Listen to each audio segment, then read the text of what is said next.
중국의 권력 심층부를 들여다보는 중국 관찰 시간입니다. 그동안 오로지 시진핑 노선 제1주의를 추구해오던 중국 공산당 기관지 인민일보가 개혁 개방만이 중국이 살 길이라면서 덩샤오핑의 국가 노선으로 되돌아가야 한다는 주장을 일면에 싣는 초유의 사태가 발생했습니다. 이는 사실 시진핑 노선에 반기를 든 셈이고 최근 베이징에서 벌어지고 있는 시진핑 주석직 사퇴설과 맞물려서 묘한 분위기를 만들어내고 있습니다. 와이타임스가 지금 상황을 들여다봤습니다. 지금 시작합니다. 홍콩의 성도일보는 11일 런던에서 미중 무역 협상이 열리고 있는 시기에 중국 공산당 기관지인 인민일보가 화이의 수장 런정페이와의 인터뷰를 일면 주요 기사로 실었는데, 우선적으로 공산당 기관지가 민간기업 총수와의 인터뷰를 일면에 게재한 것은 전례가 없는 일이라면서 인민일보는 화이의 런정페이 회장의 입을 빌어서 중요한 메시지를 전달하려 했다, 이렇게 보도해서 눈길을 끌었습니다. 성도일보는 이어서 이날 인민일보는 국가가 개방적일수록 우리는 더 큰 발전을 이룰 것이다, 런정페이와의 대화, 이런 제목의 인터뷰를 통해서 중국 공산당 지도부가 지금 이 시점에 무엇을 원하고 어떻게 나아가기를 원하는지 정확히 반영하고 있다면서, 특히 열린 나라일수록 더 큰 발전을 이룰 수 있다라는 구호를 통해 대변혁기에 중국이 앞으로 나아갈 바를 보여주는 동시에 중국이 스스로를 폐쇄하지 않을 것임을 대외적으로 보여주고 있다고 짚었습니다. 성도일보는 런정페이 회장의 이날 인터뷰 발언 가운데는 어려운 경제 상황 속에서 힘들어하는 중국인들에게 격려하고 용기를 주기 위한 발언들이 이어진다면서 국제정세가 불안정하더라도 자신이 맡은 바를 꿋꿋이 해내면 좋은 날이 다가올 것이라는 희망적 메시지도 던지고 있다, 이렇게 설명했습니다. 자유아시아 방송 RFA도 이날 인민일보가 런정페이와의 대화를 인민일보 일면에 게재했다는 것은 지금 중국의 수뇌부가 자주적 혁신을 강화하고 민간기업의 역할을 중시하겠다는 시그널을 보내고 있는 것으로, 이는 사실상 정치적 신호라고 봐야 한다고 분석했습니다. 시진핑의 국진민퇴를 포기하고 민간기업의 활성화를 시진핑 이후에 정부가 추구하겠다는 선언이나 다름없다는 점에서 이 런정페이 인터뷰가 주목을 받고 있다고 본 겁니다. 그런데 인민일보 일면에 런정페이 인터뷰가 실리기 직전인 9일 홍콩의 성도일보는 인민일보 공식 홈페이지에 리더십 소개 칼럼이 최근 업데이트되어 부회장 후거와 편집위원 겸 사무총장 유지진 등 두 고위 간부가 명단에서 제외됐다면서, 이는 중국의 정치 격변기와 맞물려 외부에서 큰 주목을 받고 있다, 이렇게 짚었습니다. 여기에 대해서 중국 전직 탐사보도 기자인 자오렌제는 소셜미디어 플랫폼 X에 인민일보 최고 지도부의 미스터리한 변화는 언론의 숙청이며 전쟁이 다가오고 있다, 이런 경고글을 올렸습니다. 자오렌제는 이어서 인민일보 고위 간부 2명의 행방이 묘연하고 부편집장들도 전출되었으며 군대와 관련된 칼럼의 핵심 편집자들도 내부 조사팀에 소환되었고 일부는 행방을 알 수 없는 상태라면서 인민일보는 지금 강력한 내부 숙청이 진행되고 있는 것으로 보인다, 이렇게 적었습니다. 여기에 대해서 성도일보는 현재 인민일보는 고위급 인사들의 변화에 대해 공식적으로 언급하고 있지 않지만 자오란젠의 관찰에 따르면 이런 변화는 군부 숙청과 연계되어 있는 것으로 보인다고 짚었습니다. 그런데 성도일보도 일부 지적을 하고 있지만 최근 중국 공산당 언론들이 시진핑 주석 관련 보도에는 이상한 점들이 많이 발견되고 있어서 주목을 끌고 있습니다. 우선 지난 4일 시진핑 주석과 벨라루스 루카센코 대통령과의 가족적 분위기의 만찬과 관련해서는 이미 우리 신문이 자세히 지적을 한 바 있어서 더 이상 언급할 필요는 없을 것 같습니다. 그럼에도 하나 지적하고 싶은 것은 중국 관영 신화통신의 보도 태도입니다.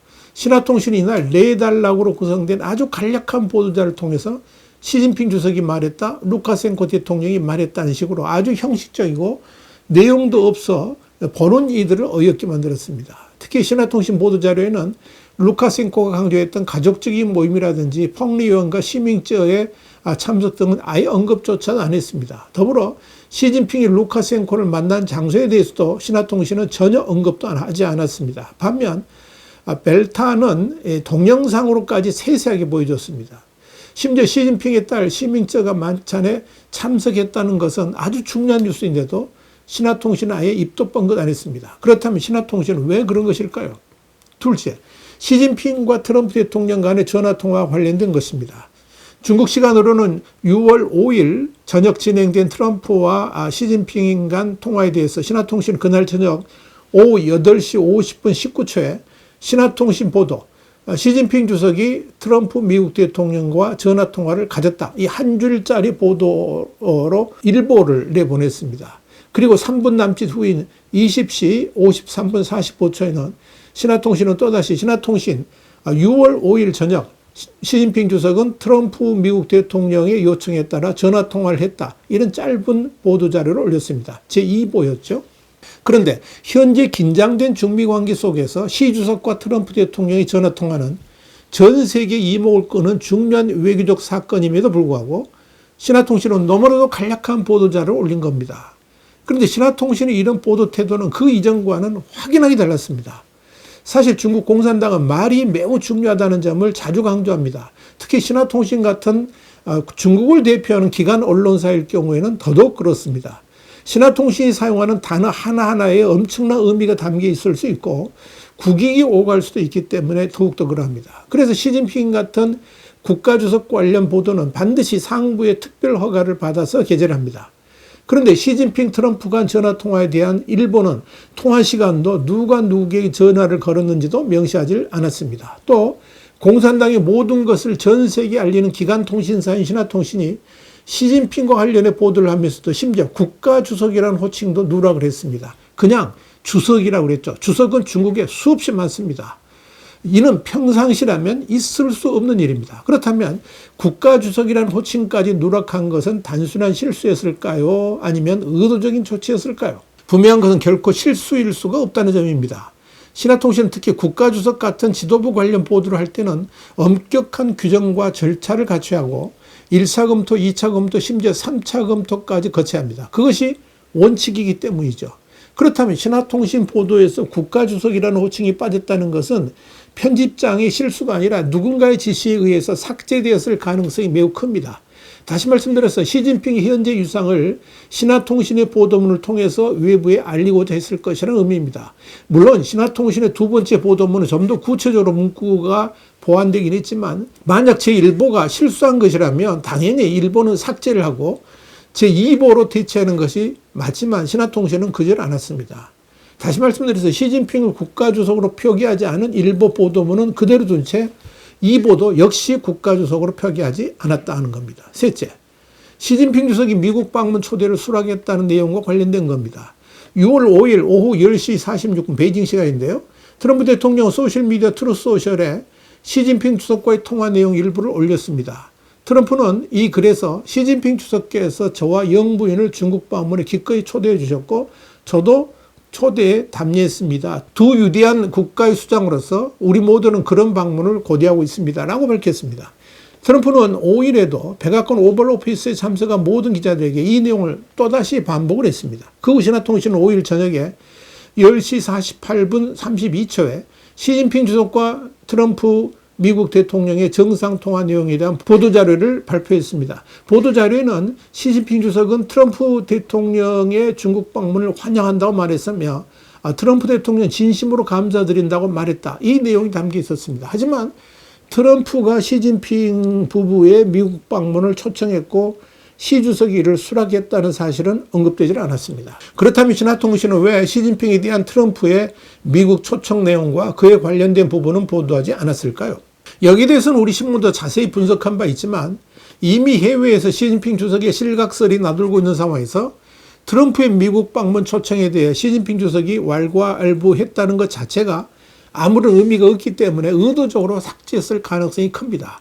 특히 시진핑은 앞으로 국가주석 자격으로 미국을 방문한다는 것 자체가 불가능하기 때문에 신화통신이 그렇게 판단했을 것으로 보입니다. 넷째, 시진핑 주석이 8월 말이나 9월 초에 루카센코 대통령을 다시 중국에 방문하도록 초대했다는 언급도 없습니다.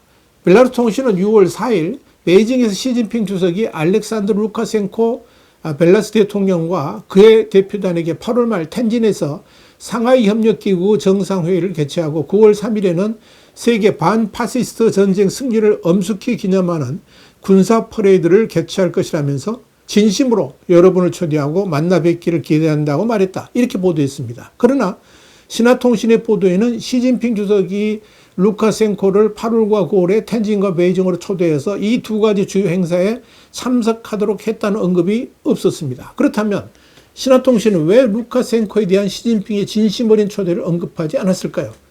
이 역시 시진핑이 이미 군사력을 잃었고 권력이 다른 사람들의 손에 넘어갔기 때문에 그의 초대가 단지 예의 바르고 사교적인 발언에 불과한 것이라고 판단한 건 아닐까요?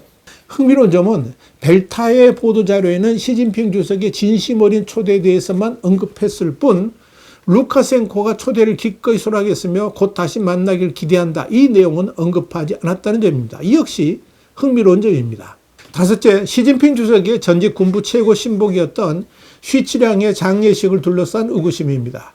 중국 공산당 정치국 전 위원이자 중앙군사위원회 부주석이었던 쉬치량이 갑작스럽게 사망한 후에 시진핑 주석의 군부내 가장 신뢰받는 신복이자 전 중국 언론인인 자오렌제는 6월 5일 소셜 플랫폼 X의 베이징 공군기지 동쪽에 위치한 쉬치량 장례식장 사진을 게시했습니다. 자오렌제는 내부 관계자들이 이곳이 군사기지이자 중국 공산당 고위 간부들이 안장되기 전 장례식장임을 확인했다고 밝혔습니다. 사진에는 공군의 경의를 표합니다. 존경하는 공군 항공사령부 서비스팀의 경의를 표합니다 같은 구절이 새겨져 있었습니다. 그런데 6월 8일 신화통신은 쉬치량의 고별식이 베이징 마바오산 그러니까 팔보산 묘지에서 열렸다고 보도했습니다. 이 자리에는 시진핑 주석을 비롯한 중국 공산당 정치국 상무위원 7명이 참석했습니다. 그렇다면 5일 공군기지에 쉬치량 애도관이 설치되던 것이 갑자기 8일 마바오산에서 열리는 대규모 쉬치량 작별식으로 바뀐 이유는 뭘까요? 더불어 쉬치량의 미망인 쉬사오칭이 시진핑과 악수할 때 왜 매우 차가운 표정을 지었을까요? 궁금한 게 한두 가지가 아닙니다. 최근 중국 공산당 언론의 시진핑 관련 보도에는 이상한 점이 참 많습니다. 그런데 이런 이상한 일들을 통해 한때 하늘까지 칭송받고 권력을 독점하며 단독 집권하고 전임 당 주석과 고위 간부들을 얕보던 시진핑이 더 이상 영광스럽지 않다는 것은 분명해 보입니다. 시진핑 주석이 군부내 가장 신뢰받는 측근이었던 쉬치량이 갑작스럽게 사망하고 현재 군부내 1, 2인자인 허우이등과 мя화가 몰락한 걸 보면 시진핑 주석이 군사적 권력을 잃었다고 해도 과언이 아닐 듯 싶습니다. 다가오는 중국 공산당 19기 중앙위원회 4차 전체회의에서 시진핑이 여전히 핵심 시진핑인지 그 여부가 명확해질 수 있을 것입니다. 와이타임스 중국 관찰의 주북이었습니다. 감사합니다.